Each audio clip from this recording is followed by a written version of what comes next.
¿Qué tal? Buenos días. Me presento. Soy el doctor Jorge Carreño y les doy la más cordial bienvenida a nuestro webinar Hipertensión arterial, una enfermedad silenciosa. Sisnova, tu seguro en salud, como parte de su misión y enfoque en la prevención, cuenta con este programa llamado Prevención y Salud, el cual consta de brindar información de valor sobre enfermedades y padecimientos de mayor frecuencia y preocupación en México. El día de hoy tenemos como invitado especial al doctor Jorge Carrillo, especialista en cardiología y hemodinamia. Es médico cardiólogo en el Hospital Ángeles de las Lomas y es coordinador del programa Código Infarto en el servicio de hemodinamia del Hospital de Especialidades Centro Médico La Raza en el IMSS. El día de hoy estaremos hablando acerca de la historia de la hipertensión arterial. ¿Qué es la hipertensión arterial? ¿A quién afecta? ¿Cómo se diagnostica? ¿Qué consecuencias tiene la falta de control? Y del por qué necesitamos un especialista.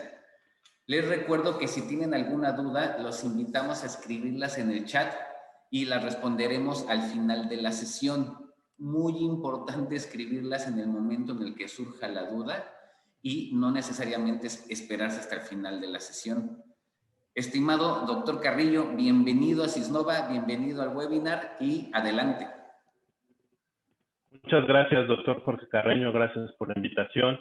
Esto es algo muy útil para los pacientes en general, para todo el público, ya que es un tema de todos los días, todos sabemos algo, todos lo hemos escuchado. Sin embargo, la prevención es lo más importante en estas cosas. Entonces, para ya no darle más vueltas, vamos a hablar un poquito de la historia de la hipertensión arterial. Esto no es algo nuevo, es algo bastante viejo el conocimiento que tenemos acerca de la hipertensión arterial. Por ahí de 2000 años atrás ya se le llamaba como pulso fuerte y ya se sabía la relación empírica con otros eventos cardiovasculares. En la vieja China, el emperador amarillo ya sabía que tenía que ver con eventos cardiovasculares como hemorragias cerebrales. Y fue ahí donde se inventó empezar a hacer sangrías, las cuales eran el único tratamiento que se conocía hasta muchos siglos después se siguió este mismo tratamiento. En otras épocas, como en la antigua Grecia, Galeno y Hipócrates, ya sugieren que la disminución del pulso fuerte tiene buenas consecuencias. No es nada más que, como se decía previo a ellos, que era algo de la ayuda que existía y que iba encontrando el cuerpo para mejorar la circulación y que tenía un carácter asintomático, entonces no había que hacer nada, ¿no?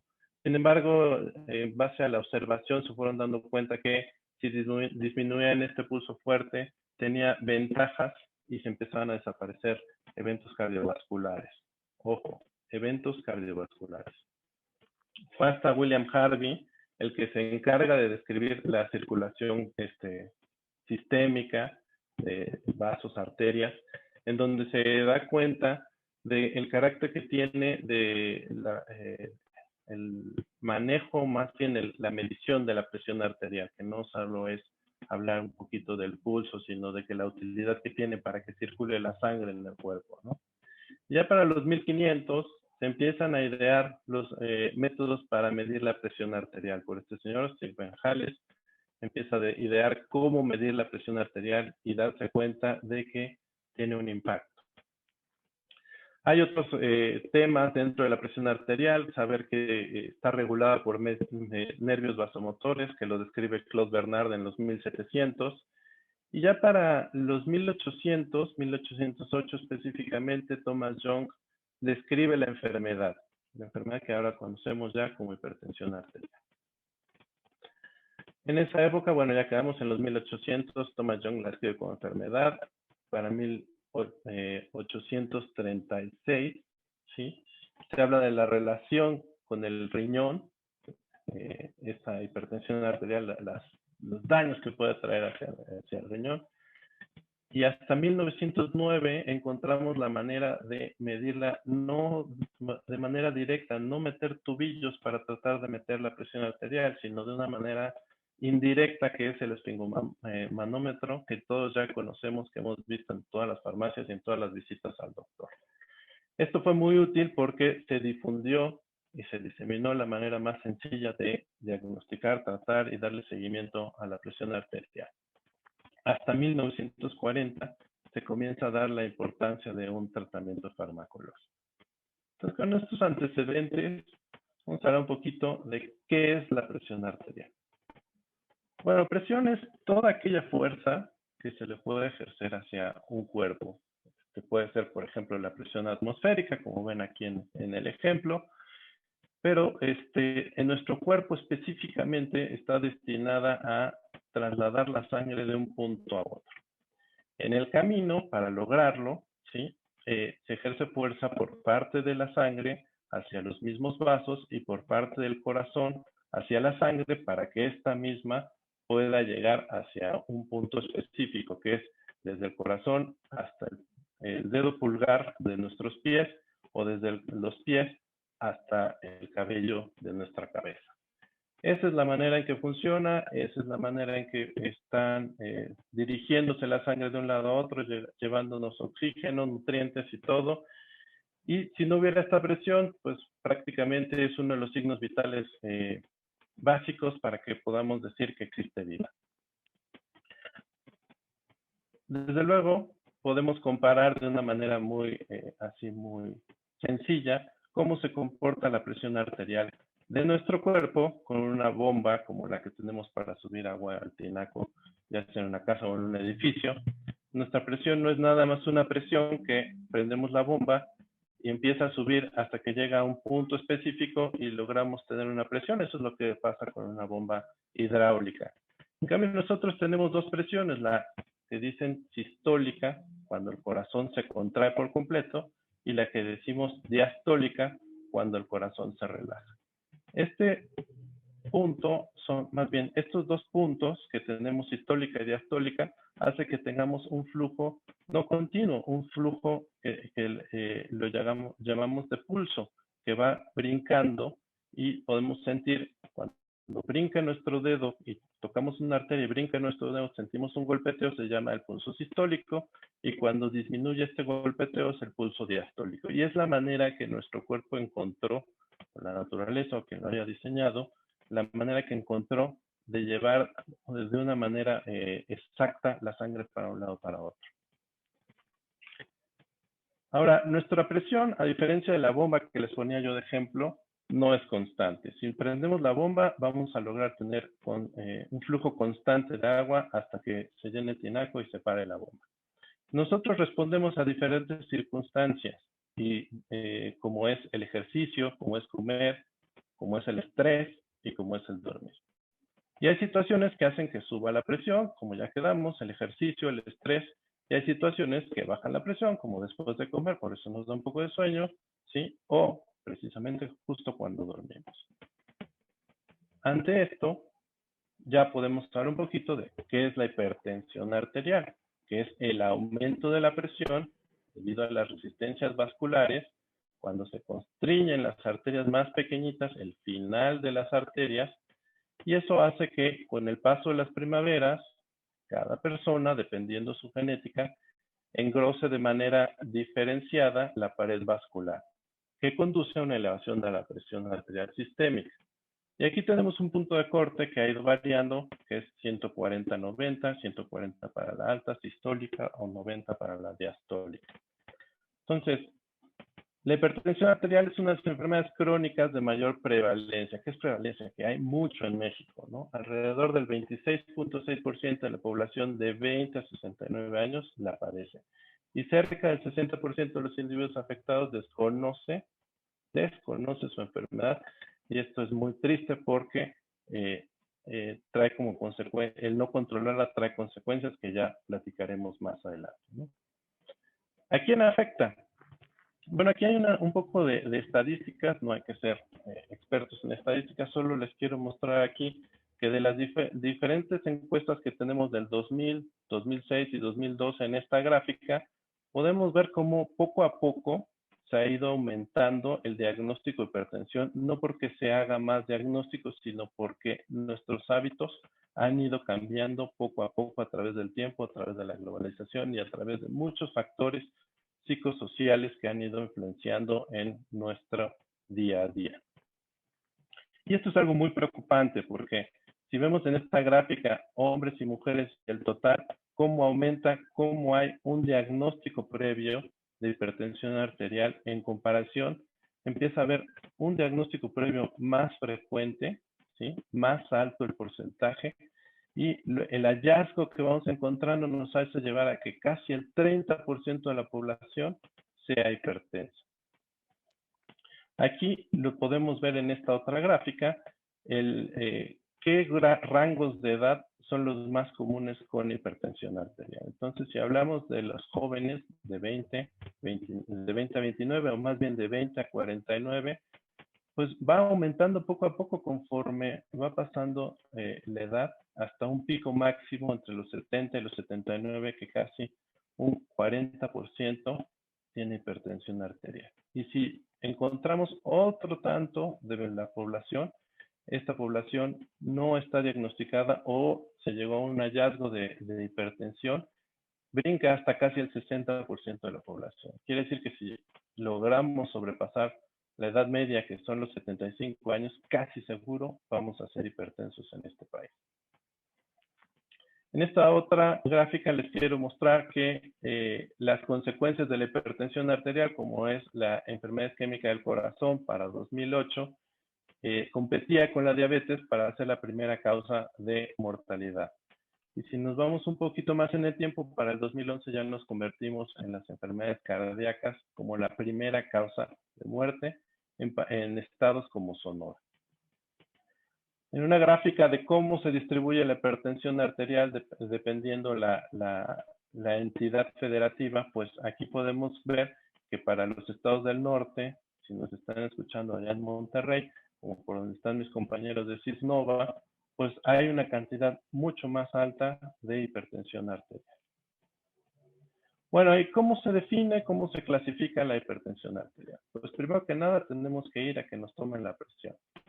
Y si llegamos a que nos tomen la presión en un consultorio, pues ya estamos hablando de que la hipertensión empieza a partir de, como les dije, 140 en la sistólica y 90 en la diastólica. Ya tenemos términos nuevos como la hipertensión alta normal, que es de 130 a 139, que esto es, ojo, un foco rojo para estarle dando seguimiento, como les mencionaré más adelante. Entonces, esto es también por diferentes sociedades cardiológicas. Este es de la Sociedad Cardiológica de Canadá, es donde nos muestra lo mismo, dónde están los puntos de corte, dónde debemos de prevenir, ¿sí? Y algo que estamos dándole mucho auge es el tomar la presión arterial cada quien en su casa y darnos seguimiento a la presión arterial de manera ambulatoria. Entonces, si llegamos a tener de manera ambulatoria 135 en casa o durante la noche empezamos a tener presiones más altas de 120, pues será momento para que vayamos a darnos un seguimiento con el personal de salud para que nos diagnostiquen o no hipertensión arterial. ¿Cómo se diagnostica? Muy importante, la hipertensión arterial es de carácter asintomático, ¿sí? Hay que buscarla con las adecuadas mediciones como medida principal de prevención de la salud. Mucha gente llega y dice, tengo dolor de cabeza, es presión arterial alta, tengo malestar general, es la presión alta. Como ya les mencioné previamente, hay diversas situaciones que hacen que suba nuestra presión arterial. El dolor, el estrés, la ansiedad, todo eso sube la presión arterial. Entonces, no porque hagamos una medición en estas circunstancias, vamos a decir que ya somos hipertensos. Entonces, número 1, se recomienda medir la presión arterial en todas las visitas de atención primaria correspondientes. Entre hombres y mujeres, las mujeres están más acostumbradas a ir estadísticamente al ginecólogo, Y los ginecólogos son una buena manera de encontrar en las pacientes con hipertensión. De esa manera tenemos un buen diagnóstico, más pacientes con diagnóstico, mujeres con diagnóstico previo de hipertensión. Los hombres como tal se les recomienda entonces que tengan también mediciones frecuentes, vayan al doctor para que podamos saber cómo se está comportando su presión.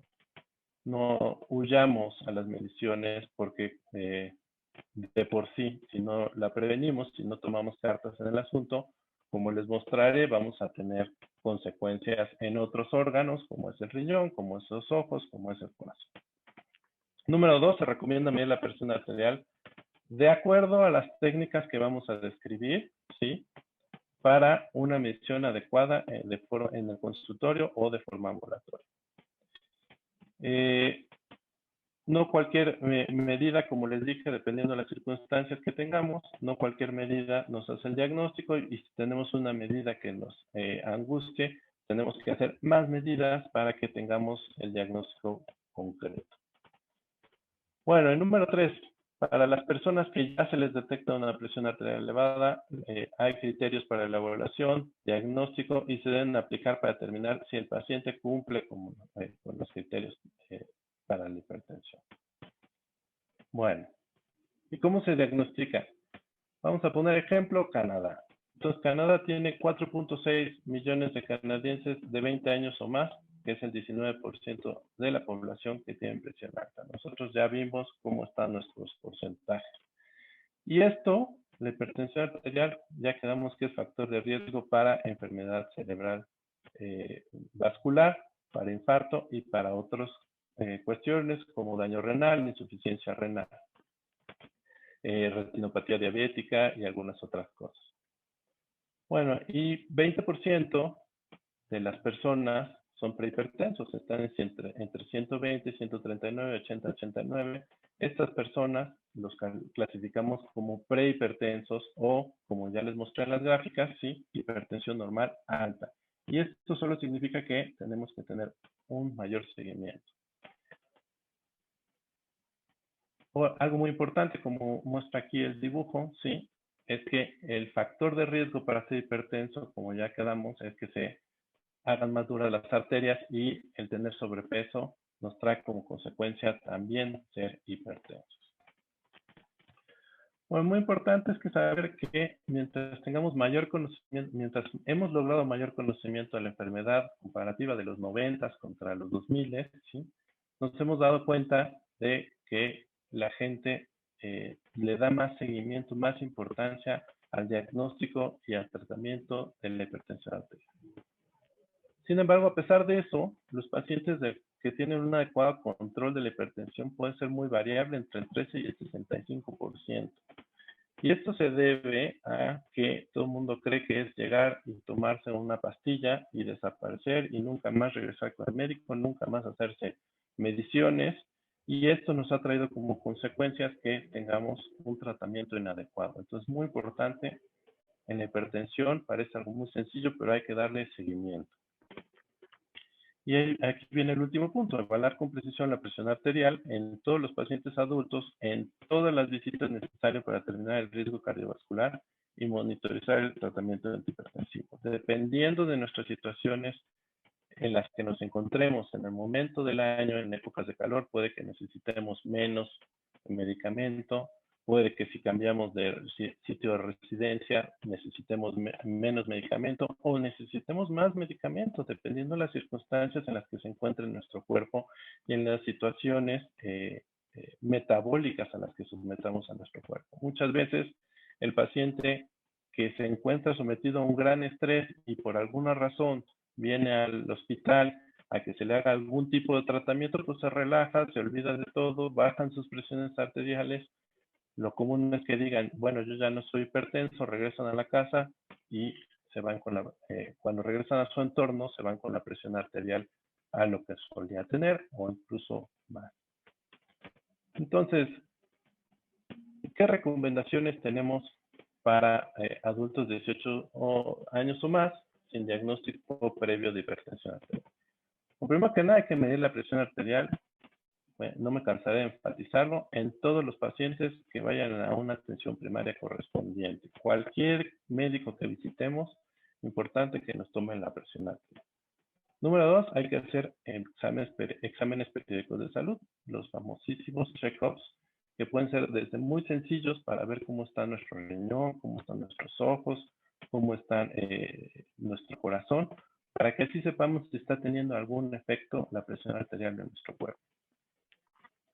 Esto que se llama metaanálisis no es más que un montón de estudios que los conjuntan y se hace un análisis muy profundo de todos ellos y se dieron cuenta que en la eficacia del tratamiento hipertensivo con solo reducir 10 milímetros de mercurio puede lograrse evitar 22% de la enfermedad arterial coronaria. ¿Qué significa esto? Infartos, y 41% de los eventos vasculares cerebrales en personas mayores de 60 a 69 años. ¿Qué son los eventos vasculares cerebrales?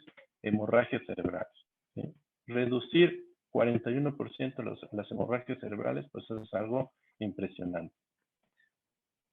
Como tal, es importante la detección temprana, el tratamiento eficaz para disminuir la incidencia de enfermedades cardiovasculares, accidentes cerebrovasculares, programar visitas de seguimiento, muy importante, pacientes que tengan la presión alta, con al menos 2 lecturas tomadas durante la visita, utilizando un dispositivo válido. Y entonces esto nos lleva a medir la presión arterial. ¿Y qué es lo que recomendamos para medir la presión arterial? Una vez más, todos los pacientes deben ser alertados a realizar la medición de la presión arterial en casa para un mayor apego.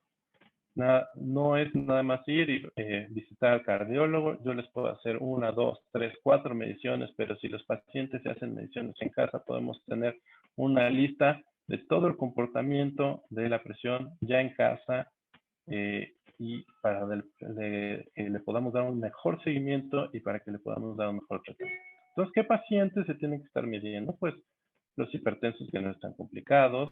Cuando creemos que no está tomando bien el tratamiento, ahí es cuando se dejan de tomar la presión. No lo hagan. Esto nos sirve para saber cómo está su tratamiento. El efecto de la bata blanca, ¿qué es esto? Que cuando ven una bata blanca se ponen nerviosos porque no vaya a ser que me encuentre algo. Entonces, este efecto de la bata blanca se evita cuando estamos en casa y en privado vemos cómo está nuestra presión arterial. O cuando tenemos una hipertensión mascarada por alguna otra circunstancia como la que les he comentado. La medición nos ayuda a diagnosticar de manera más temprana la presión arterial, o más bien la hipertensión arterial. Nos ayuda a saber cómo es el pronóstico, el riesgo cardiovascular de otras complicaciones. Nos ayuda a mejorar el control de la presión arterial, como ya les comenté. Se utiliza para evaluar a los pacientes con hipertensión de bata blanca. Esa hipertensión de cuando el paciente se pone muy nervioso de no me busquen porque me encuentran, no es de buscarle, es evitar más enfermedades, es incidir en puntos muy específicos de su salud. Y reduce el uso de medicamentos.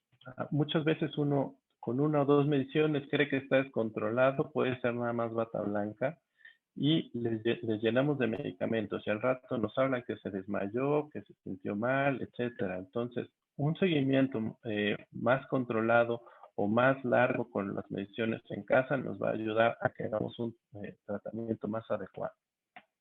Y como dice el último punto, nos ayuda a que tengan una mejor adherencia porque el mismo paciente se está dando cuenta de cómo está su presión arterial, de cómo está su tratamiento, cómo está su seguimiento.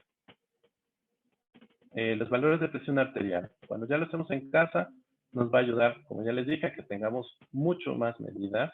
Nos va a ayudar a momentos como la mañana y la noche. Podemos empezar con 7 días y de ahí irnos acostumbrando a los seguimientos. Mientras más mediciones tengamos, nos puede ayudar a empezar mejor el tratamiento. Una vez que ya tenemos diagnósticos bien establecidos, pues ya podemos disminuir el número de mediciones. Las primeras menciones, como dice aquí, no se deben de considerar tanto porque pues, puede ser también el efecto de la bata blanca, pero en caso de que nos pongamos nerviosos, de que empecemos a aprender a utilizar el manómetro, una de nuestras obligaciones como médicos de atención de hipertensión es enseñarles a tomar la presión, a que utilicen adecuadamente el aparato que tengan en casa disponible y con eso podamos hacer unas adecuadas mediciones, ¿no?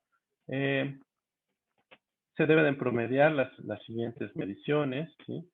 Y en aquellos pacientes que se encuentren con mediciones elevadas, pues ya vamos a ver cómo se comporta, ¿no? Algo muy importante, se tiene que utilizar un manguito. Y el manguito está diseñado, es esta parte del esfigmomanómetro que nos aprieta. Y el manguito está diseñado para tomarnos la presión en medidas estándares, como el 12 o 13 centímetros y 35 centímetros de largo, pero hay diferentes medidas dependiendo de la persona. Esto es lo que más comúnmente se necesita. Muy, muy, muy importante, tiene que medirse en el brazo, no en la muñeca. En la muñeca tiene muchísimo error. Sirve para jugar, sirve para presumir, es un gadget simpático, se puede cargar fácilmente, pero no nos sirve para hacer un diagnóstico y seguimiento. Ahora, si el manguito para tomarnos la presión es muy ancho, la presión se subestima, y si es muy estrecho, en el paciente obesa, que nos quedará muy chiquito, se sobreestima. Entonces, para aquellos pacientes que se salen dentro de los tamaños normales, hay que buscar uno más adecuado. Por ejemplo, en los niños va a ser uno más pequeño, en los pacientes un poco más obesos se sobreestima, hay que buscar uno más grande, hay medidas más grandes. Es mejor utilizar el de mercurio, sí es mejor, pero no es necesario que lo tengan en casa y que aprendan a usarlo. Todos los que se venden de manera comercial se pueden utilizar. El de mercurio se tiene que calibrar cada cierto tiempo. Los que son digitales no es tan necesario. Como ya les conté, el manguito puede tener diferentes tamaños para las diferentes personas, dependiendo de si es niño, si es una persona estándar, si son grandes o si son extra grandes. Entonces, ¿qué cosas sí y qué cosas no de la medición de la presión arterial? Bueno, lea y siga cuidadosamente las instrucciones, pues eso es para cualquier gadget que nos compremos, desde un reloj, una computadora, incluido el aparato para tomarnos la presión arterial. Es muy importante, como les dije, si estamos estresados, hay que relajarse en una silla cómoda con respaldo durante 5 minutos. Estar en silencio, no estar hablando, no estar distrayéndose. Por ejemplo, ver la televisión, aquí lo sugieren. Dependiendo de qué estemos viendo en la televisión nos podemos estar distrayendo, nos podemos estar estresando. Entonces, tiene que ser un ambiente muy relajado, muy a gusto durante 10 minutos. Y con eso ya podemos tener una buena medición. ¿Qué cosas no? No estar estresados, no tener mucho frío, no tener dolor. Cualquier dolor nos sube la presión. Si tenemos dolor de cabeza, sube la presión. No es consecuencia de la presión arterial. Si nos duele la cabeza, es primero quitar el dolor y ya después ver si eso es lo que tuvo como consecuencia subir la presión. Si tenemos otro tipo de dolor en el intestino, si tenemos ganas de hacer pipí o una urgencia de ir al baño, vamos a resolver eso primero antes de medir la presión. Si está alta, pues hay que confirmarlo después, pero por lo menos un rato después. Si hicimos ejercicio, pues esperar a que nos recuperemos por completo. Aquí hablan de una hora, pero puede ser antes si tenemos una buena recuperación después de haber hecho ejercicio o cuando ya tenemos una respiración normal. Podemos medir 30 minutos después de tomar café o fumar. Fumar y tomar café nos suben la presión. Hay gente que dice que nos relaja. Puede ser un tema muy psicológico porque la presión arterial sube cuando fumamos. Esto es para incidir en lo mismo. Estas ya son las indicaciones de las guías médicas de la American Heart Association. Esto es lo que sugieren, es el mismo punto. Tienes que estar sentado, cómodo, estar a gusto antes de hacer las mediciones. Si queremos repetirlas, no son instantáneas, tenemos que tomarlas después de 1 o 2 minutos, como ya quedamos, ¿sí? En fin, recomendaciones que se incluyen dentro de esto también es cuando tenemos arritmias en las personas mayores es muy común, cuesta más trabajo. Los nuevos esfigmomanómetros digitales nos avisan que tiene arritmia. Esto también ayuda a diagnosticar arritmias que son consecuencias de tener hipertensión arterial, pero también nos hace más difícil medir la presión porque el aparato se guía en base a los ruidos, y si tenemos una arritmia muy lenta que hace que los ruidos cardíacos se separen demasiado, puede costar más trabajo hacer la medición. ¿Qué tiene como consecuencia esto? ir al médico y ponerse de acuerdo de cómo se van a hacer las mediciones en este paciente específico, no aplica para todos. Otra recomendación muy importante que vienen en estas guías es que el manguito se debe colocar al nivel del corazón. El brazo extendido debe estar relajado, ¿sí? Y con eso, si no lo tenemos un poco rígido, podemos ayudar a que se suba la presión arterial. Es raro, en algunos pacientes puede ser necesario tomar la presión arterial en los dos brazos. Hay pacientes que cuando ven la presión alta instantáneamente se la toman en los dos brazos y todo el tiempo se lo están tomando en los dos brazos. Una vez que ya tenemos diagnóstico de hipertensión y sabemos que en los dos brazos está exactamente igual, pues no es necesario estarlo tomando continuamente en los dos brazos. Hay enfermedades específicas de las arterias que pueden traer como consecuencias diferencias entre los brazos, entre ambos brazos o entre los brazos y las piernas, pero son muy específicas y eso incide en que también hablemos de que tenemos que hacer un diagnóstico correcto con el especialista, ¿no? Un punto muy importante es que los aparatos que nos toman la presión arterial es que también nos dan el pulso. Es muy común que las personas solo estemos hablando de que cuando nos tomamos la presión, solo hablemos de la sistólica y de la diastólica, que nos muestra con números grandes casi todos los aparatos. Pero en una tercera medida o en números más pequeñitos, dependiendo de cada aparato para tomar la presión, nos dice siempre nos dice el pulso. Y esto nos habla de si tenemos un pulso elevado o un pulso bajo, también se lo tenemos que comentar a nuestro médico, ¿no? Entonces, para repasar, para tomar la presión tenemos que estar sentados 3 a 5 minutos antes de comenzar, hacer por lo menos 2 mediciones en posición sentada, espaciadas, no instantáneamente, 1 o 2 minutos. Dejó de tomar la presión, nos salió un número que no nos gustó, lo apuntamos, nos esperamos, ¿sí? Y volvemos a hacer la presión. El brazalete ya quedamos que tiene que estar a nivel del corazón. Si lo hacemos con un esfingomanómetro como el que está aquí, que utiliza el estetoscopio, que es manual, un poquito más complicado, pero muchas personas les gusta hacerlo así. Hay que saber tomar las fases de Korotkoff para identificar la presión diastólica adecuadamente. Dependiendo del paciente, es un poco más complicado. Hay que saberlo hacer porque algunas veces parece que nunca escuchamos la diastólica.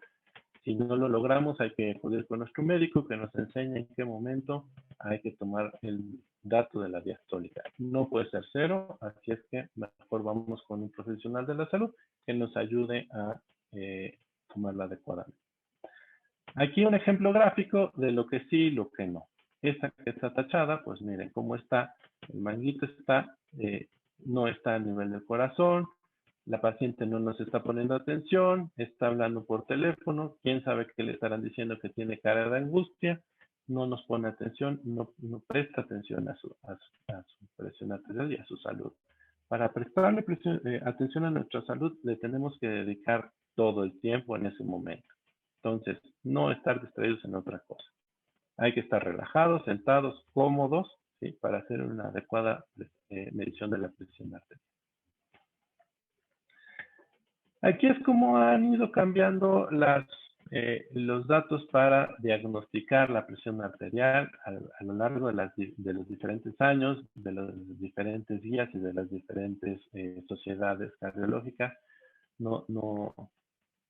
Algunas cosas que llevamos, mientras más tiempo llevamos, han ido cambiando, más llevamos conocimiento hacia nuestra área de la cardiología, de la presión arterial, han ido llevando a ver que hay algunos beneficios y estos beneficios vamos a aprovecharlos por las visitas constantes a nuestro médico. Mientras nos vayamos actualizando, vamos a ir viendo que, pues sobre todo cosas como el estar midiendo en casa, que es algo muy novedoso por parte de las sociedades cardiológicas, estar midiendo en casa la presión arterial nos ha traído buenas consecuencias en todos los pacientes.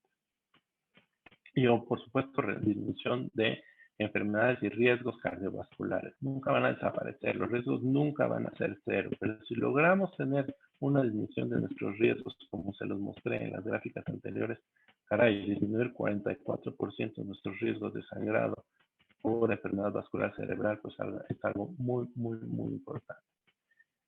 Número uno, qué es lo que tenemos que hacer para darle tratamiento a nuestra presión arterial. Se dice aquí muy fácil, modificar nuestro estilo de vida. Modificar nuestro estilo de vida, pues, es un poco complicado porque una de las primeras recomendaciones es disminuir el estrés. Y disminuir el estrés en nuestra sociedad, en donde todo tiene que ser instantáneo, es cada vez más complicado porque el estrés se vuelve a ser cada vez más exponencialmente alto. Pero si ya sabemos que tuvimos una enfermedad cardiovascular, infarto, EBC, cualquiera que sea, o factores de riesgo, presión alta, asociados, perdón, a la presión alta como diabetes, dislipidemia o cardiopatía isquémica, pues nos va colocando en riesgos cada vez más altos de tener alguna enfermedad o complicación de la hipertensión arterial o ser cofactores de la hipertensión arterial. Las guías cómo han ido cambiando para revisar nuestro riñón. Cuando tenemos alguna otra enfermedad como enfermedad renal, tenemos que ser un poquito más exigentes con el control de la presión arterial, porque si no, podemos tener como consecuencia situaciones más difíciles. Aquí ya me brinqué, discúlpenme. Aquí está uno de los puntos muy importantes para comentar. ¿Qué es lo que tenemos que tener como acciones para disminuir, para cambiar nuestro estilo de vida? Pues disminuir el consumo de sodio. Y disminuir nuestro consumo de sodio, disminuir el consumo de sodio no quiere decir que dejemos de comer sal, pero sí disminuirla considerablemente. Aquí hace una recomendación de 1.5 miligramos por día, ¿no? Entonces, esto no quiere decir que obligatoriamente no comamos sal, pero sí disminuirla radicalmente si es que estamos acostumbrados a tener una dieta hipersólica. Disminuir de peso básico, muy importante, un control adecuado del peso, disminuir nuestro índice de masa corporal por debajo de 25 nos va a traer buenas consecuencias, va a hacer que disminuyamos el tratamiento, va a hacer que tengamos niveles más bajos de presión arterial.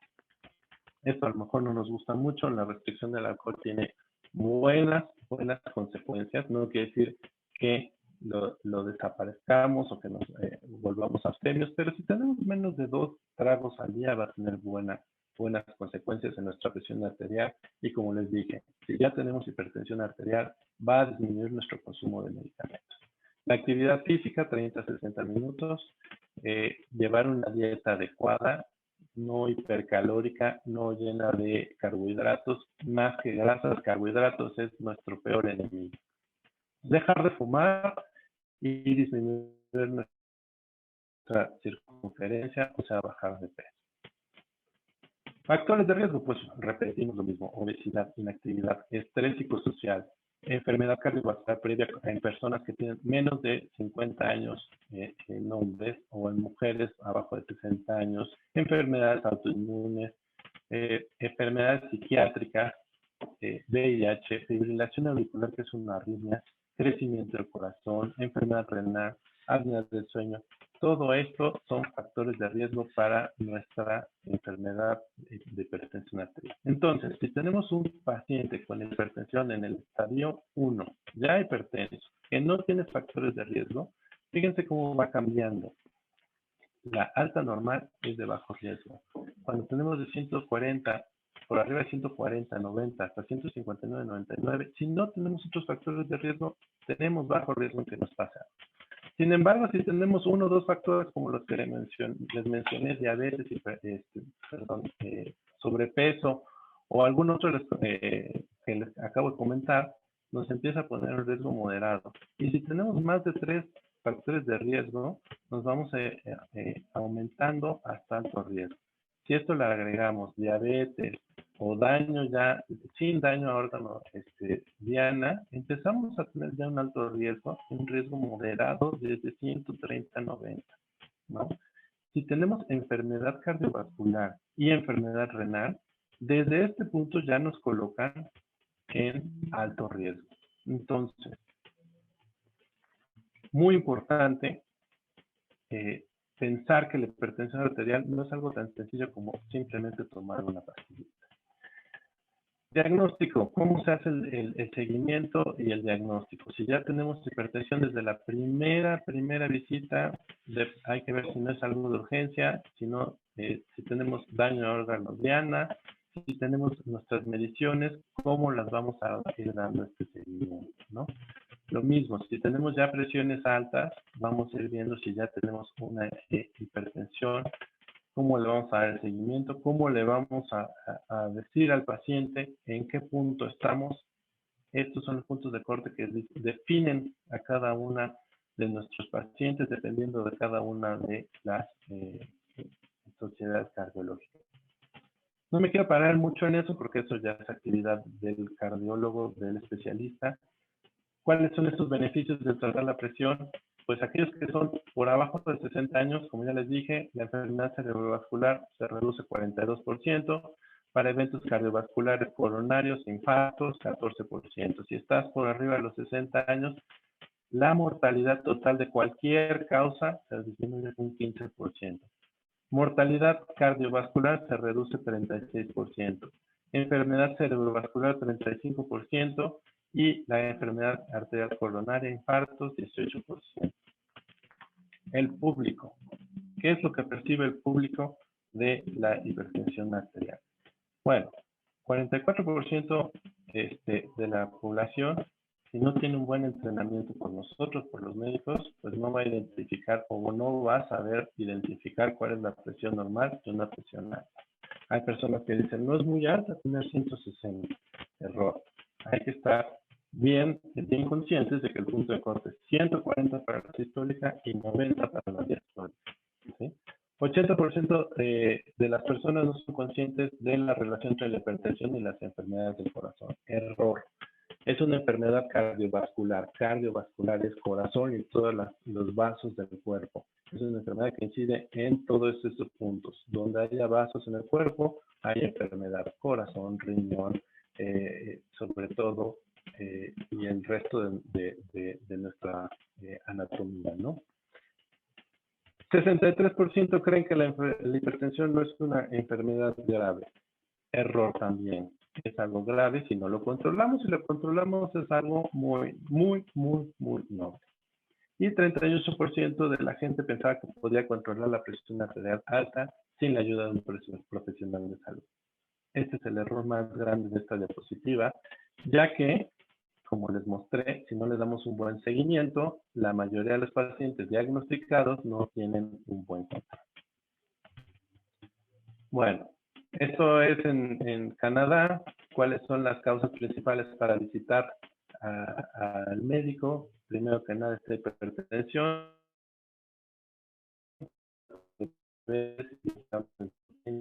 Algunas enfermedades respiratorias, quizá con el COVID esto cambia un poco.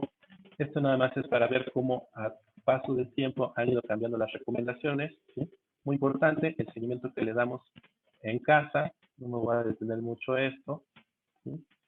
Y consideraciones del paciente, como ya mencionamos, no es lo mismo hombre que mujer, la edad, si fuma o no fuma, el estado del colesterol, el ácido úrico, diabetes, sobrepeso, enfermedad previa en la familia, ¿sí? O historias cardiovasculares en la familia, y puntos asintomáticos como esto otro que es crecimiento en el electrocardiograma de nuestro corazón, cambios en el ecocardiograma, daño en el riñón por microalbuminuria, en fin, todas estas cosas que ya podemos mencionar que son las afectaciones en otros órganos.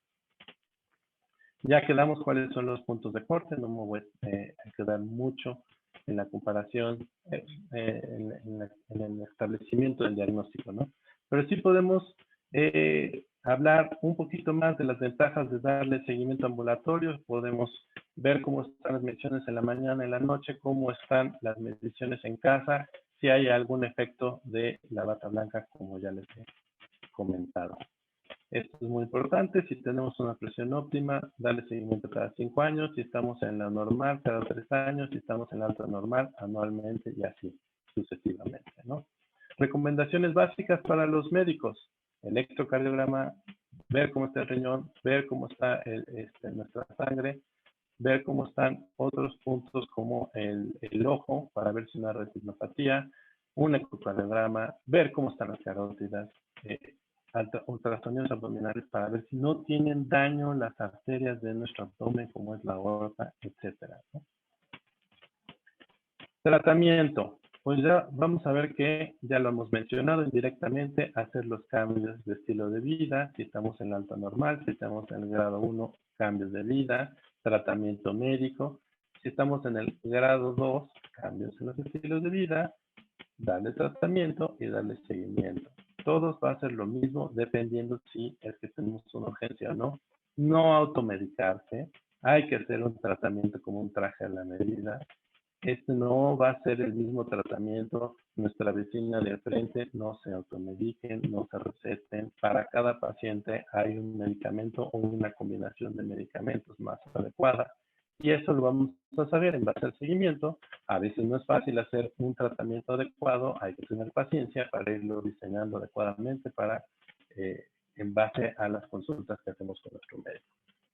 Cambios en el estilo de vida, dieta, ejercicio, no me cansaré de decirlo. Los medicamentos, no es lo mismo que nos den medicamentos, y ahorita aprovecho rápidamente para mencionar que los medicamentos ya están comprobados su efectividad, su dosis, su cantidad y su seguimiento en comparación de otros tratamientos como naturista, no me gusta tomar pastillas, no quiero tomar pastillas. Esos tratamientos son un poquito, vamos a decir, controversiales. Y lo más difícil de todo, que eso necesitamos ayuda muy específica del paciente, es disminuir el estrés. Ya lo dije, las consecuencias del descontrol: enfermedad cardiovascular, infarto, retinopatía, daño renal, enfermedad o sangrado cerebral. Muy, muy importante no dar un mal tratamiento, no dar un mal seguimiento, darle medidas adecuadas a nuestra enfermedad y darle un seguimiento. Y bueno, esto nos da una respuesta a esta pregunta. ¿Por qué necesitamos un especialista? Porque tenemos que revisar todos los puntos que puedan tener riesgo en nuestro cuerpo. Ya que damos riñón, ya que damos corazón, ya que damos ojos, ya que damos cerebro. Todo esto lo tenemos que ir a buscar. Me pide muchos estudios, doctor. Sí, porque queremos que su salud siempre se mantenga. Queremos prevenir, como dice aquí en Cisnova, y queremos evitar que tenga enfermedades complicadas. No sé si podamos tener alguna pregunta para resolverla. Claro que sí. Muchas gracias, doctor Carrillo. Muy interesante y muy útil toda esta información que nos compartes. Y a lo largo de la plática tuvimos muchísimas preguntas que vamos a tratar en la medida de responder cada una de ellas. Pero antes quisiera hacer una breve encuesta a todos los asistentes. En su pantalla están apareciendo o van a aparecer algunas preguntas, las cuales nos van a poder ayudar para el desarrollo de los próximos webinars. La pregunta número 1 es saber cuál es su género. La segunda, saber qué edad tienen. La tercera, y que es muy importante, saber cómo se enteraron del webinar. La cuarta, saber si el contenido les fue de utilidad. La quinta, qué tan probable es que recomienden nuestros webinars. Y la sexta pregunta, nos interesaría conocer si el horario en el cual estamos programando las pláticas les queda muy bien, o pueden ustedes sugerir algún otro horario.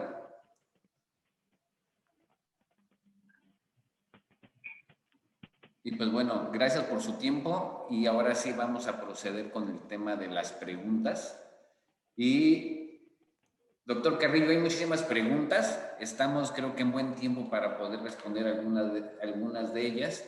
Y una de las principales, bueno, una de las preguntas es: ¿por qué la hipertensión arterial tiene valores diferentes dependiendo de la región geográfica? Ah, muy interesante. Como les mostré en alguna diapositiva, nuestra presión está influenciada no solo por los factores internos o las enfermedades que tenga cada paciente, sino también como los factores ambientales.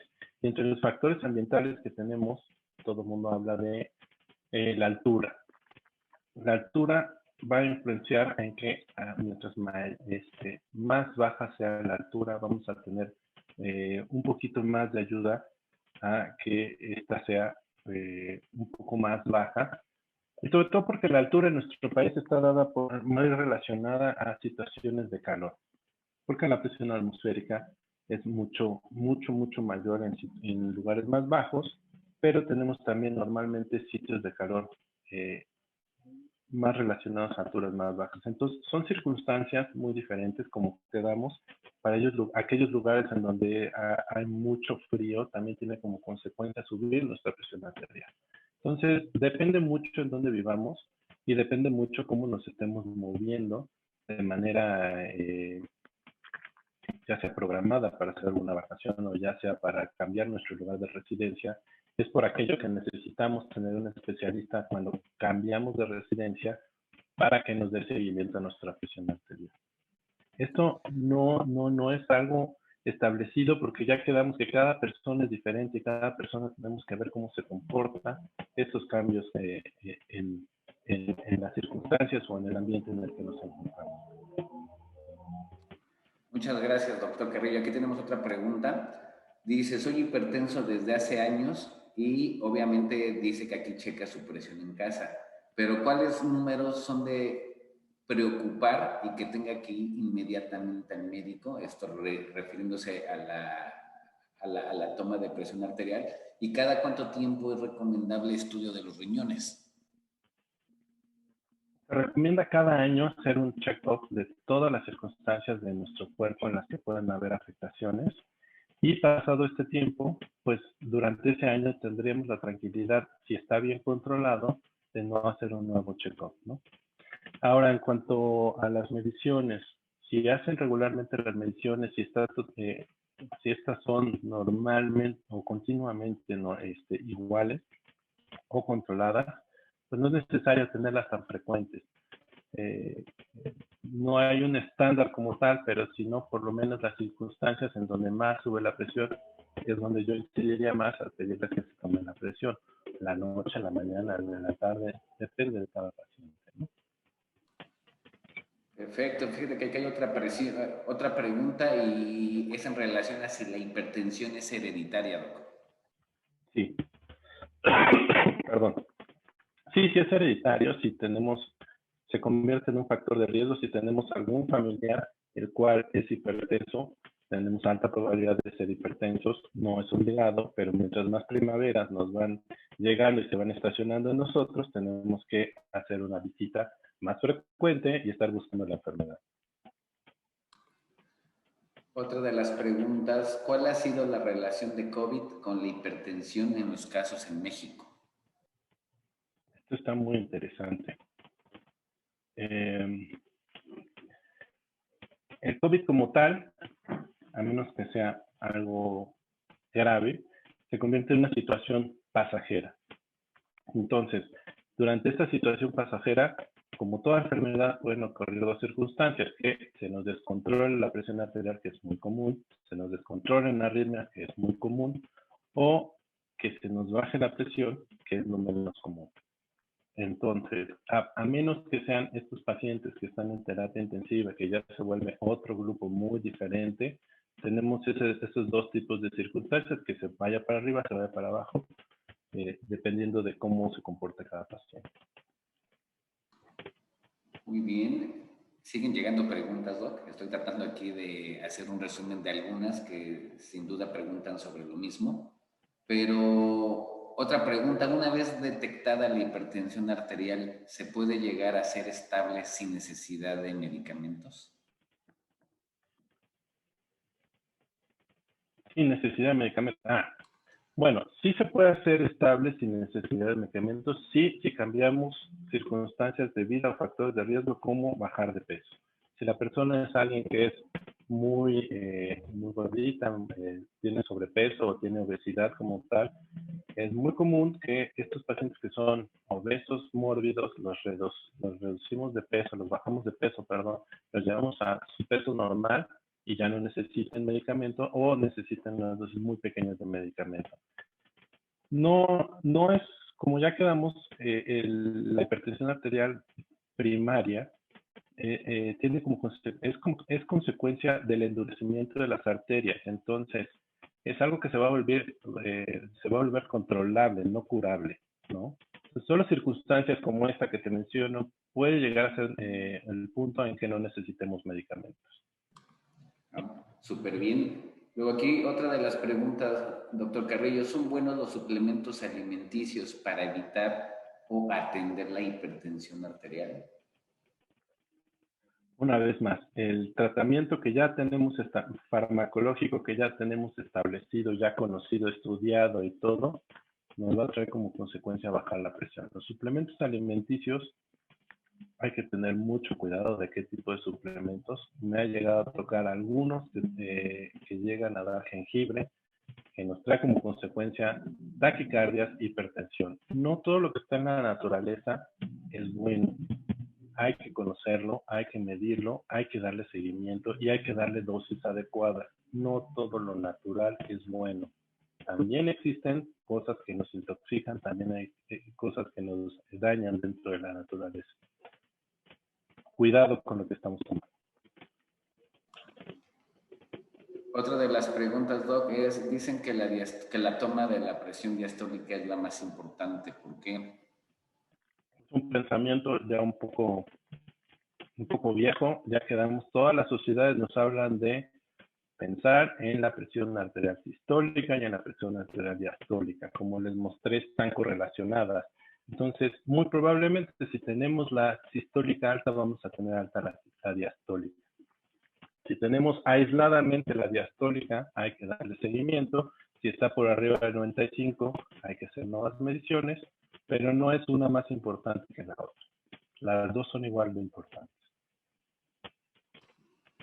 Fíjate, aquí otra de las preguntas que tenemos es, ¿a qué hora es recomendable tomar la presión arterial? Si hay alguna relación con el horario. Sí, claro, como les dije, va cambiando a lo largo del día en nuestras circunstancias metabólicas. Entonces, lo recomendable es hacerlo en las primeras mediciones, hacerlo 3 veces al día. Mientras más mediciones tengamos, más podemos hacer una gráfica mejor de cómo se comporta nuestra presión arterial en distintos momentos del día. Perfecto. Y aquí preguntan el dispositivo para la medición de la presión arterial, si tú consideras algún equipo o alguna marca en especial y qué ventajas y desventajas tendría ese equipo. Bueno, no me gustaría hacer ningún comercial. Simplemente el que les guste, el que se apegue más a su presupuesto, es el adecuado. Todos miden muy bien la presión arterial. Si tienen dudas del que tienen o del que quieren comprar, llévenlo con su médico, compárenlo. O si saben tomar la presión arterial con un esfigmomanómetro de mercurio, de aire, compárenlo. Siempre va a haber una pequeña diferencia, muy pequeña, menor al 10%, y eso nos va a traer como consecuencia tenerle confianza a nuestro aparato. Otras de las preguntas es si hay relación con la hipertensión arterial con un evento vascular cerebral. Por supuesto, tener alta la presión de manera crónica puede traer como consecuencia tener un evento vascular cerebral como sangrados o hemorragia cerebral. Perfecto. Aquí otra de las preguntas dicen, cuando a alguien le sangra mucho la nariz, ¿una causa puede ser a consecuencia de la presión alta? Bueno, es una preocupación común, es muy común que lo digan. Sin embargo, hay también factores ambientales y factores locales de la nariz que puede traer como consecuencia el sangrado. Siempre va a ir un especialista a revisarse si no hay consecuencias, porque es mucho más fácil resolver un pequeño sangrado en una persona y ver que sea algo muy local, ¿sí? Pueden haber sangrados muy grandes y son consecuencias muy locales. Vean al otorrino y si el otorrino considera que tienen que ver al cardiólogo, somos buenos amigos los otorrinos y nosotros, les daremos ayuda en el diagnóstico, tratamiento y seguimiento. Otra pregunta, aquí dicen que posterior a un embarazo desarrolló hipertensión arterial y que si después de resolverse el tema de la maternidad puede quedar uno sin hipertensión. Puede ser, hay que darle seguimiento, puede ser nada más relacionado al embarazo o puede ser un factor gatillo para que ya se quede. Es dependiendo de cada paciente. Vuelvo a lo mismo, damos seguimiento a la presión arterial y eso nos va a dar la respuesta en cada paciente. Perfecto, Doc. Mire, ya estamos muy en tiempo para terminar este webinar. Voy a dar espacio para 2, 3 preguntas más para poder cerrar adecuadamente la presentación. Y otra de las preguntas mencionaban que las grasas y que hay que evitar las grasas y los carbohidratos. ¿Qué diferencias hay y cómo es que perjudican para la presión arterial? Pues, principalmente las grasas traen como consecuencias alteraciones en el metabolismo de los lípidos y entonces podemos ir avanzando el acúmulo de colesterol en nuestras arterias. Entonces, el consumo excesivo de las grasas, excesivo, no quiere decir que no las necesitemos. Hay estudios que han demostrado que gracias a las grasas nuestro pensamiento logró ser tan complejo como lo que tenemos. Entonces, no malignicemos ningún punto. Simplemente hay que llevar una dieta balanceada en donde no tengamos en exceso ninguno de estos puntos. Los carbohidratos, el tema que tienen es que ayudan a algo que se llama síndrome metabólico, que está relacionado con el sobrepeso y que está relacionado con la grasa acumulada que tenemos en lo que es el abdomen y lo que es la circunferencia. Por lo tanto, si tenemos un consumo muy alto de carbohidratos, vamos a tener una circunferencia amplia y vamos a aumentar nuestro riesgo cardiovascular y seguramente vamos a aumentar nuestro peso corporal. Perfecto, muchas gracias, doctor Carrillo. Voy a hacer una última pregunta ya para el cierre del webinar. Y aquí hablan acerca de una presión baja que luego llegan a tener 90-70, 90-60 y que si eso es malo, doctor Carrillo. No es malo, al contrario, mientras más abajo la tengamos sin llegar al desmayo, no es malo. Muchas personas que son muy pequeñas, que es algo muy común en nuestro país, que tenemos tallas bajas y que tenemos el otro extremo, que tenemos cuerpos muy pequeñitos que están, incluso pueden llegar a pesos bajos o desnutrición. Estas personas que tienen pesos bajos, ya sean hombres o mujeres, pueden tener presiones más bajas, pueden andar por la calle caminando con una... Y si no tienen ninguna consecuencia como desmayos, mareas o algo, no tienen ningún problema. Muchas personas que están en estos rangos bajos, es el otro extremo, hay que personalizarlo, puede que requieran una dieta en donde la sal sea muy necesaria y tengan que consumir sal, entonces tampoco malignicemos a la sal. Hay los dos extremos, hay quienes no tienen que consumir mucha sal y hay quienes tienen que. Entonces, no malignicemos a ninguno de nuestros alimentos. Lo que sí les recomiendo es llevar una dieta balanceada. Es muy complicado hacer una dieta. De vez en cuando sí sería bueno que un nutriólogo nos asesorara. Pero lo más importante es que no prevalezca ninguno de los alimentos o ninguno de los tipos de alimentos en nuestra dieta. Tiene que ser, como lo comentamos, balanceado. Pues, muchas gracias, doctor Carrillo. Si me ayudas a compartir la siguiente lámina, les dejamos los datos de contacto del doctor Jorge Carrillo, por si alguien gusta agendar alguna cita o resolver alguna de sus inquietudes directamente. Les recuerdo que él tiene su consultorio en el Hospital Ángeles de las Lomas, consultorio 520, y bueno, ahí aparece el teléfono. Y si me ayudas con la otra lámina, doctor, por favor.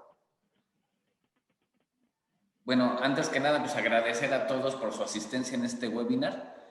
Esperemos que se hayan llevado información importante y sobre todo el saber cómo prevenir y cuidar su salud. Los invitamos a seguir al pendiente de su correo electrónico, ya que a través de esa vía estaremos comunicando nuestras próximas pláticas. La próxima plática es en junio, donde estaremos hablando sobre cáncer de próstata. Para que estén al pendiente y puedan registrarse, nos dará mucho gusto compartirles toda esta información para que sean de ayuda y de utilidad para sus amigos y familia. Recuerden que los esperamos y doctor Carrillo, muchísimas gracias. Te agradezco mucho tu colaboración y tu plática. Hasta luego.